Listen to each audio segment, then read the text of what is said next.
अस्सलाम वालेकुम, मेरा नाम हाफिज़ वली मोहम्मद। आप देख रहे हैं हमारे यूट्यूब चैनल वली फ्लेवर बाय वली। आज हम बनाएंगे मसाले वाली अरबियाँ। चलें बनाते हैं।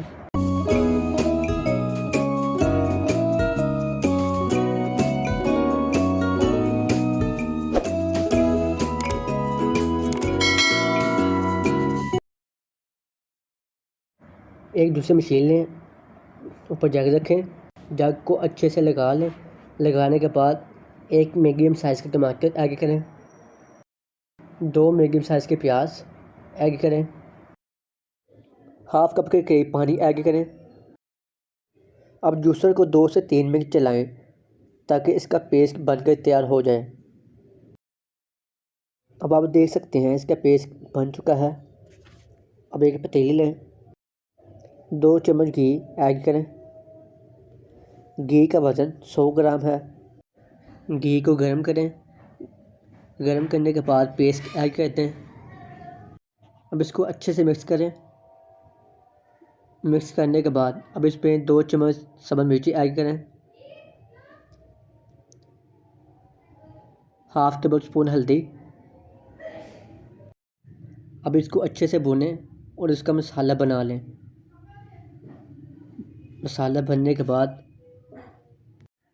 अब इसमें अरबियाँ ऐड करते हैं। अरबी को छोटे साइज़ में काटें ताकि पकने में आसानी हो। भूनने के 2-3 फ़ायदे होंगे, एक लेसदार नहीं होगी और दूसरा अरबी कच्ची नहीं रहेगी अंदर से। 10 मिनट भूनने के बाद 2 गिलास पानी ऐड करें।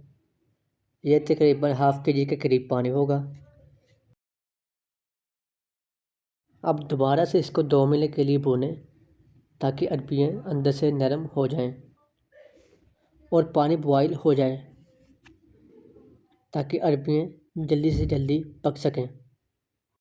अब इसको ढक्कन दे दें। ढक्कन देने के 1 मिनट बाद अब इसमें नमक ऐड करें, 1 टेबल स्पून। चाहे आप मसाले वाली अरबी पका लें या अरबी गोश्त पका लें, अरबी चिकन पका लें, उसमें नमक बाद में ही डलता है, नहीं तो अरबी का लेसपन बाहर निकलेगा और सालन टेस्टी भी नहीं बनेगा और सालन बद जायका होगा। अब इसको अच्छे से भूनें ताकि अरबी अंदर से कच्ची ना रहे। टोटल अरबी को 10 मिनट भूनना है। 5 मिनट पहले हमने भून लिया है और 5 मिनट और भूनेंगे। भूनने के साथ साथ हाफ टेबल स्पून गरम मसाला भी ऐड करें। अगर आपको लगे इस वक्त कि आपकी मिर्चें कम हैं तो आप काली मिर्चें भी डाल सकते हैं। हस्बे ज़रूरत आप चेक कर सकते हैं। हस्बे ज़रूरत नमक और मिर्च डाल सकते हैं। बस अब 2 मिनट भूनने के बाद हमारा सालन बनकर तैयार हो जाएगा। अब आप देख सकते हैं माशाल्लाह से सालन बनकर तैयार हो चुका है। अब इसको डिश आउट करते हैं। ले जी, माशाल्लाह से हमारा सालन बनकर तैयार हो चुका है। उम्मीद है आपको भी पसंद आया होगा। इसीलिए हमारे चैनल को लाइक सब्सक्राइब करना मत भूलें। तब तक के लिए दीजिए इजाज़त। अल्लाह निगहबान।